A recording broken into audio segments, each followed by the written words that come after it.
आज का हमारा पहला क्वेश्चन है कि निम्न में से कौन सी वस्तु सजीव नहीं है। ऑप्शन है आपके पास वृक्ष, फूल, मशरूम या फिर बादल। तो गेस करिए कि इस प्रश्न का सही उत्तर क्या होगा।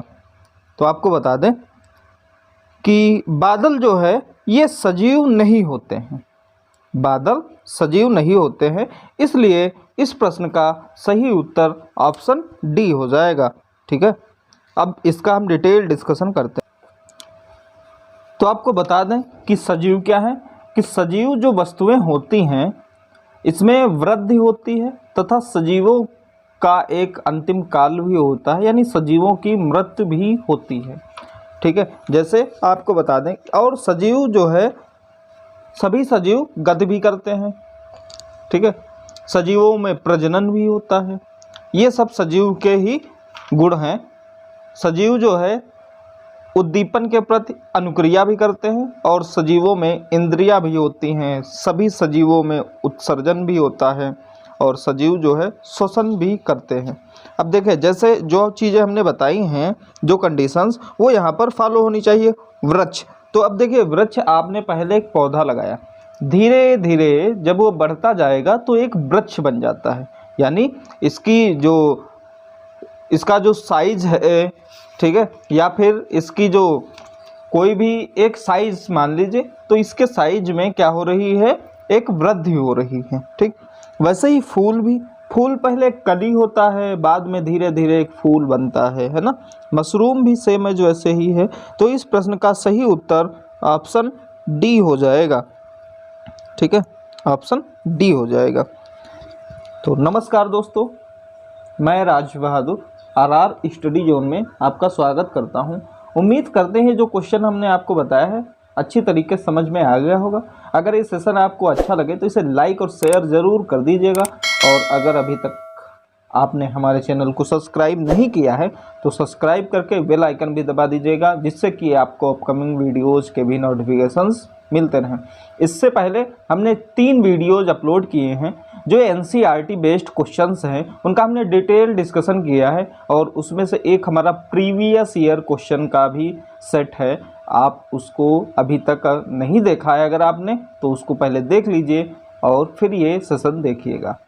इसके लिए आपको इस वीडियो के डिस्क्रिप्शन बॉक्स में उन वीडियोज़ का लिंक दे दिया गया है, जहां से आप उन वीडियोज़ को भी देख सकते हैं। अगला प्रश्न है कि सभी सजीवों में, यानी सभी सजीवों को प्रत्यक्ष या अप्रत्यक्ष रूप से भोजन कहाँ से मिलता है। ये आपको बताना है कि जो सजीव जो होते हैं इनको प्रत्यक्ष या अप्रत्यक्ष रूप से भोजन कहाँ से मिलता है। तो इनको जो है पौधों से ही मिलता है। जो सजीव जो होते हैं इनको पौधों से ही भोजन प्राप्त होता है। कैसे, इसके बारे में भी जानना चाहिए, क्योंकि जो सजीव जो होते हैं ये श्वसन करते हैं। ठीक है, जब श्वसन करते हैं तो ये गैस, ऑक्सीजन गैस को अंदर लेते हैं। ठीक है, और ऑक्सीजन हमें प्रदान कहाँ से होती है, पेड़ पौधों से ही होती है। ठीक है, और जो सभी सजीव जो हैं ये उत्सर्जन करते हैं। ठीक है, आपको बता दें कि सभी सजीव जो है ये भोजन से ऊर्जा प्राप्त करते हैं, जो उनकी वृद्धि एवं शरीर के अंदर होने वाले जैव प्रतिक्रियाओं के लिए आवश्यक होती हैं। पौधे जो है ये प्रकाश संश्लेषण द्वारा स्वयं भोजन बनाते हैं, परंतु जंतु या प्राणी ऐसा नहीं करते हैं, और अपना भोजन वे प्रत्यक्ष या अप्रत्यक्ष रूप से पौधों से प्राप्त करते हैं। कुछ जंतु जो हैं ये दूसरे जंतुओं को खाते हैं, जबकि कुछ जंतु पौधे एवं जंतुओं दोनों को खाते हैं। तो इसलिए इस प्रश्न का सही उत्तर हो जाएगा ऑप्शन ए, यानी सभी सजीव जो हैं ये प्रत्यक्ष या अप्रत्यक्ष रूप से पौधों से भोजन प्राप्त करते हैं। उम्मीद करते हैं समझ में आ गया होगा। अगला प्रश्न है कि एक मनुष्य, यानी एक वयस्क मनुष्य जो है ये 1 मिनट में कितनी बार सांस लेता है और कितनी बार सांस को छोड़ता है। ठीक है, तो इस प्रश्न का सही उत्तर हो जाएगा 15 से 18 बार। एक वयस्क मनुष्य जो होता है ये लगभग 15 से 18 बार सांस को लेता है और छोड़ता है, जबकि 72 बार इसकी धड़कन है। ठीक है, इसकी धड़कनें जो हैं 72 बार होती हैं। नेक्स्ट प्रश्न कि छिपकली में श्वसन अंग कहाँ से होता है?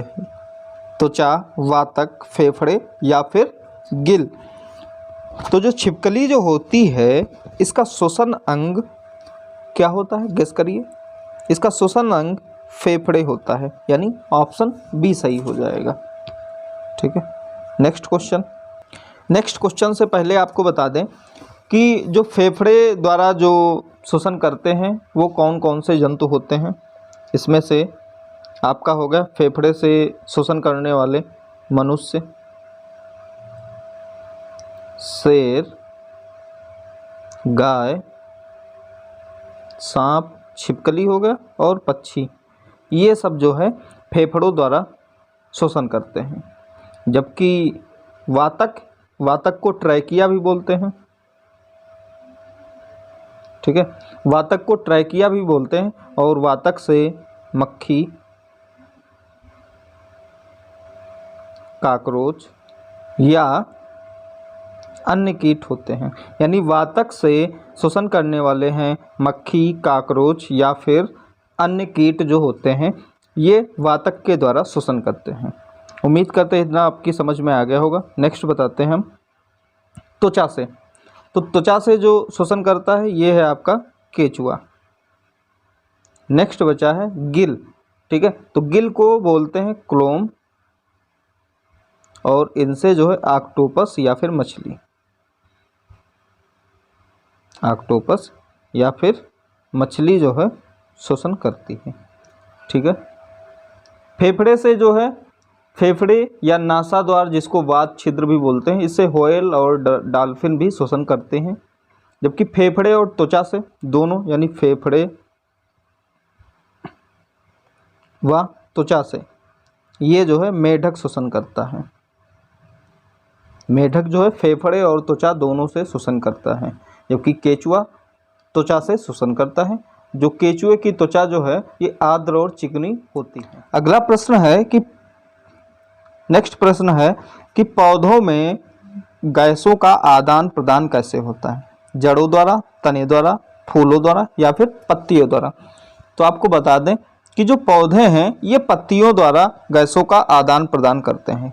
ठीक है, पौधे जो है गैसों का आदान प्रदान पत्तियों द्वारा करते हैं और पत्तियों की उपस्थिति में सूक्ष्म रंध्रों द्वारा ऑक्सीजन अंदर जाती है और कार्बन डाइऑक्साइड जो है ये गैस बाहर आती है। परंतु प्रकाश संश्लेषण जो प्रक्रिया है इसमें पेड़ पौधे CO2 को अंदर लेते हैं जबकि ऑक्सीजन को बाहर छोड़ते हैं।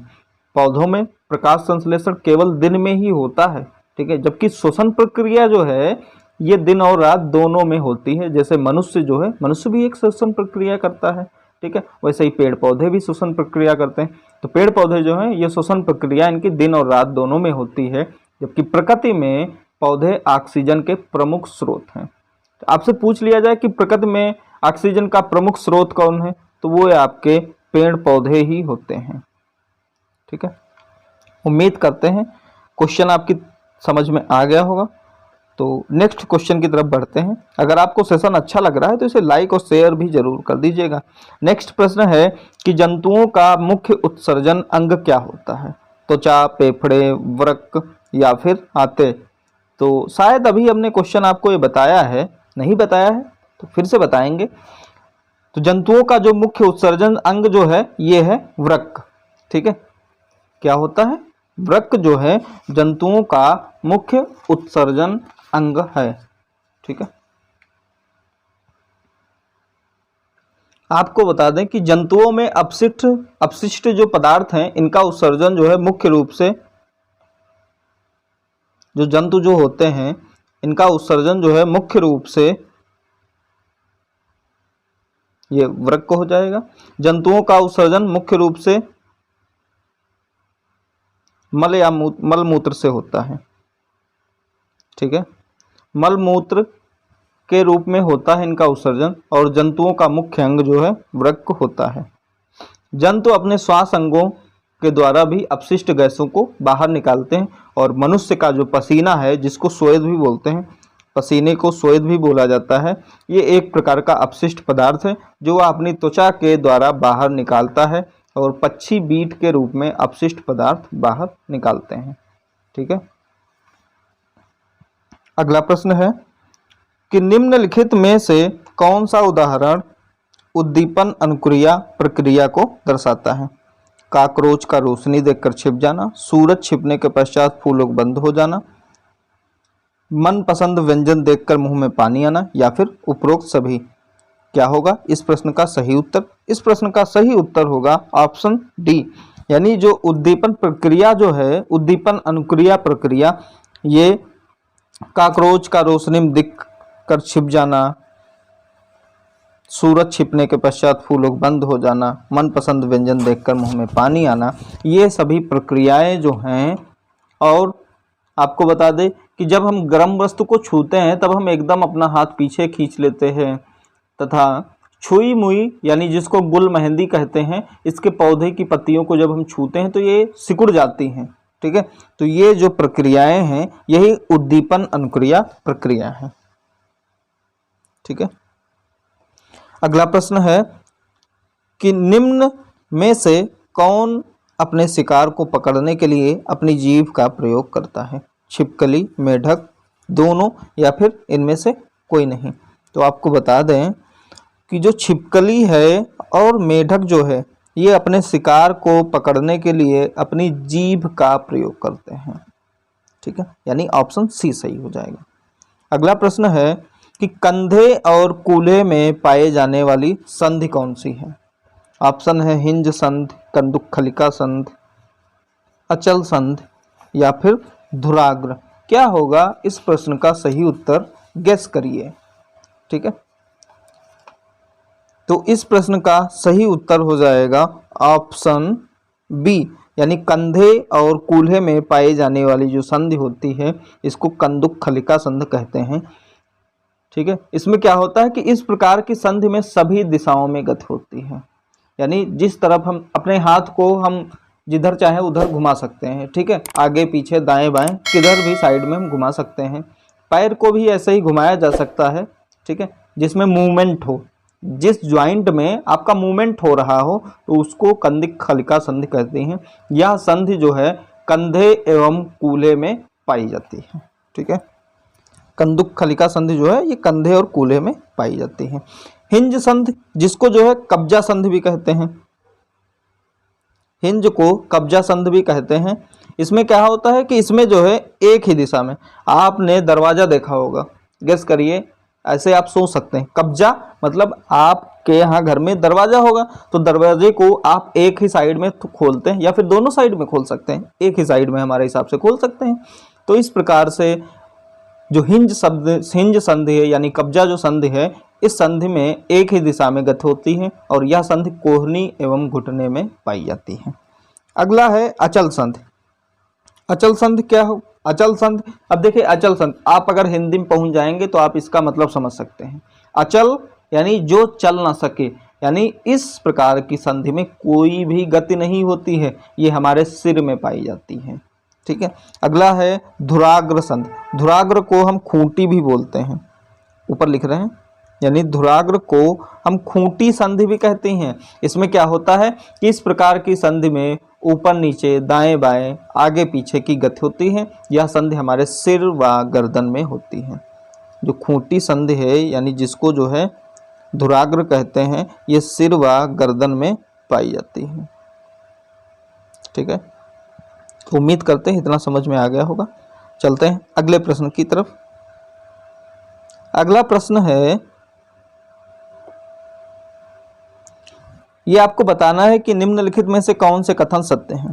पहला है कथन कि केचुआ जो है ये पेशियों एवं सूख की मदद से रेंगता है। मनुष्य के सिर में अचल संधि पाई जाती है। मेढक तैरता भी है और फुदकता भी है। या फिर पौधों में प्रकाश संश्लेषण 24 घंटे होता है। गेस करिए क्या होगा इस प्रश्न का सही उत्तर। देखिए, हम क्वेश्चन के ऑप्शंस यानी क्वेश्चन में जो भी कथन दिए गए हो या ऑप्शन दिए गए उनको हम एलिमिनेट भी कर सकते हैं। देखिए, प्रकाश संश्लेषण जो होता है तो क्या ये 24 घंटे होता है? 24 घंटे तो नहीं होता है। प्रकाश संश्लेषण कब होता है? सूर्य की उपस्थिति में ही प्रकाश संश्लेषण होता है। तो इसलिए फोर्थ वाला जो कथन है चौथा, ये गलत हो जाएगा। अब हम आते हैं, हमारे पास 3 कथन दिए गए, इन तीनों में देखिए चौथा ऑप्शन किस में है? पहले में है और डी वाले में है, ये दोनों हमारे कट गए। अब हमारे पास बचे कौन से? 2 ऑप्शन, या तो बी या फिर सी। इसमें भी देख लें, मेढक जो है तैरता भी है और फुदकता भी है। क्या मेढक तैरता और फुदकता है? बताइए। तो आपने देखा होगा कि स्थल पर मेढक जो है तैरता, स्थल पर मेढक जो है फुदकता है, जबकि पानी वगैरह में अगर आपने देखा होगा बरसात में तो ये तैरता भी है। तो इसलिए इस प्रश्न का सही उत्तर ऑप्शन सी हो जाएगा, यानी पहला, दूसरा और तीसरा कथन जो है ये सही है। ठीक है, उम्मीद करते हैं जो भी हम डिटेल में डिस्कशन आपसे करते हैं अच्छी तरीके से समझ में आ जाता होगा।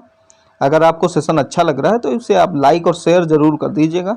ठीक है, अगला प्रश्न है कि निम्नलिखित जानवरों में से कौन बच्चे को जन्म देता है? चमगादड़, सील, व्हेल मछली या फिर ये सभी? तो बताइए इस प्रश्न का सही उत्तर क्या होगा? तो आपको बता दें, इस प्रश्न का सही उत्तर हो जाएगा ये सभी, यानी जो स्तनधारी जो होते हैं, स्तनधारी जो जीव जंतु जो होते हैं, ये जो है बच्चे को जन्म देते हैं, जबकि जो स्तनधारी जो जंतु जीव जंतु नहीं होते हैं, ठीक है, या फिर पक्षी जो नहीं होते हैं स्तनधारी, वो जो है अंडे देते हैं, ऐसे हम मान सकते हैं। आपको बता दें कि चमगादड़, व्हेल मछली, सील मछली बच्चों को जन्म देती है, और जो बच्चों को जन्म देते हैं वो दूध पिलाते हैं और उन्हें स्तनधारी कहा जाता है, जो चीज़ अभी हमने आपको बताई है। अगला प्रश्न है कि निम्नलिखित में से किस पौधों में पत्तियों के द्वारा प्रजनन होता है? ऑप्शन है गुलाब, पत्थर चट्टा, शकरकंद या फिर आलू। तो इस प्रश्न का सही उत्तर हो जाएगा पत्थर चट्टा, यानी पत्थर चट्टा जो है इस पौधे की पत्तियों में प्रजनन होता है। ठीक है,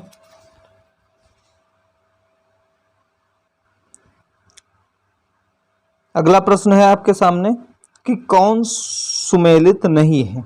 केचुआ त्वचा, पसीना त्वचा, मच्छर कान या फिर सांप कंपन। तो आपको बताना है कि इस प्रश्न का सही उत्तर क्या हो जाएगा। तो इसका सही उत्तर हो जाएगा ऑप्शन सी, जो मच्छर जो है ये कान थोड़ो, ये कान होता है। केचुआ जो है त्वचा से अपना शोषण लेता है, पसीना त्वचा से निकलता है, सांप कंपन से ही अपना गत करता है। ठीक है, लेकिन मच्छर कान का कोई भी रिलेशन नहीं है, तो इसलिए इस प्रश्न का उत्तर सी हो जाएगा, ऑप्शन सी। अगला प्रश्न है कि एक पक्षी,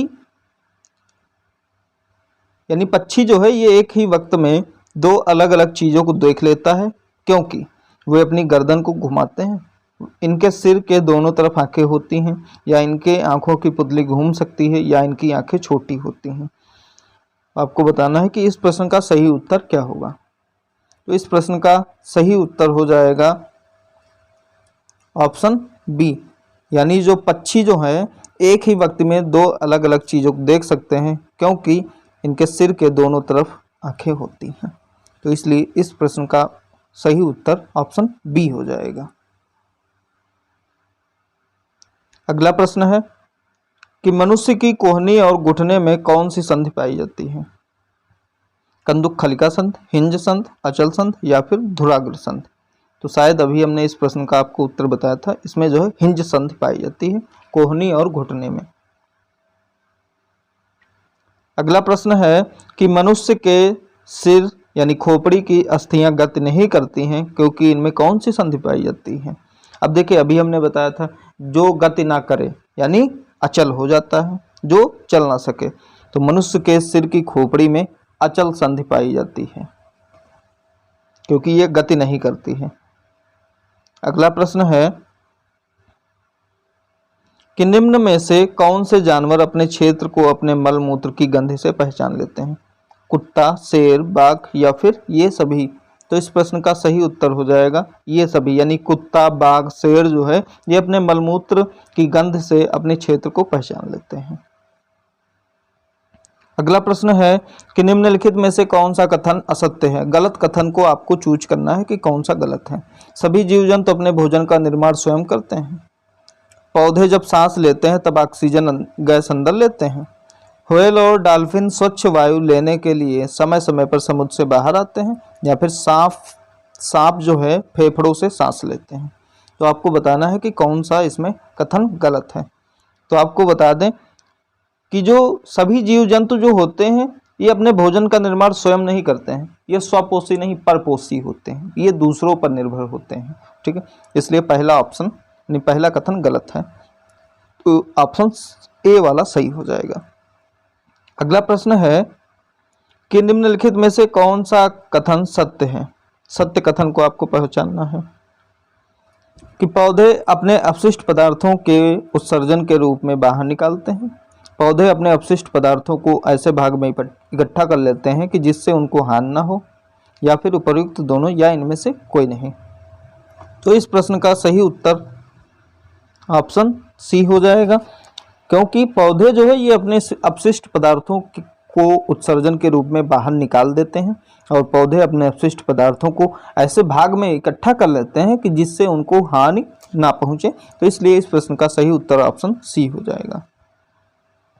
अगला प्रश्न है कि सील मछली स्तनधारी है क्योंकि वह उड़ नहीं सकती, मांसाहारी है, या जल में रहती है, या फिर बच्चे को जन्म देती है। अब देखिए, अभी हमने आपको बताया था कि जो स्तनधारी जो जीव जंतु होते हैं वो बच्चे को जन्म देते हैं, इसलिए ऑप्शन डी सही हो जाएगा। अगला प्रश्न है कि उल्लू और रैकून सिर्फ काला और सफ़ेद रंग ही देख पाते हैं क्योंकि ये क्या है, नभचर हैं, रात्रिचर हैं, या फिर उभयचर हैं, या इनमें से कोई नहीं। क्या होगा इस प्रश्न का सही उत्तर? देखिए, जो जीव जंतु जो रात में देखते हैं, चाहे पक्षी ही हों, जो रात में देखते हैं उनको सिर्फ दो ही रंग दिखाई देते हैं, पहला काला और दूसरा सफ़ेद। उल्लू और रैकून को सिर्फ काला और सफ़ेद रंग ही दिखाई देता है। ऑप्शन बी सही हो जाएगा। अगला प्रश्न है, ये लास्ट प्रश्न है कि बाज, गिद्ध और चील जैसे पक्षी अपने शिकार को दूर से ही देख लेते हैं। क्यों? क्योंकि वे आसमान में ऊपर उड़ते हैं, या फिर वे बहुत तेज उड़ते हैं, या उनकी दृष्टि मनुष्य के 4 गुना तेज है। और लास्ट ऑप्शन है इसमें से आपको बता दें कि उपरोक्त सभी। क्या होगा इस प्रश्न का सही उत्तर? तो इस प्रश्न का सही उत्तर हो जाएगा ऑप्शन सी। ठीक है, ऑप्शन सी ही होगा। कभी कभी जल्दबाजी में उपरोक्त सभी लगा देते हैं। ठीक है, तो इस प्रश्न का सही उत्तर ऑप्शन सी हो जाएगा, क्योंकि बाज, गिद्ध और चील जैसे जो भी पक्षी हैं ये अपने शिकार को दूर से ही देख लेते हैं, क्योंकि इनकी जो दृष्टि है ये मनुष्य से 4 गुना तेज होती है, तभी ये अपने शिकार को देख पाते हैं। ठीक है, तो उम्मीद करते हैं जो भी हमने आपको आज के क्वेश्चंस जो भी हमने आपके सामने रखे हैं अच्छी तरीके से समझ में आ गया होगा। और अगर ये सेशन आपको अच्छा लगे तो इसे लाइक और शेयर ज़रूर कर दीजिएगा। ठीक है,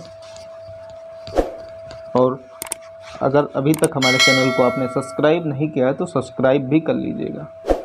तो मिलते हैं अगले वीडियो में। Thank you.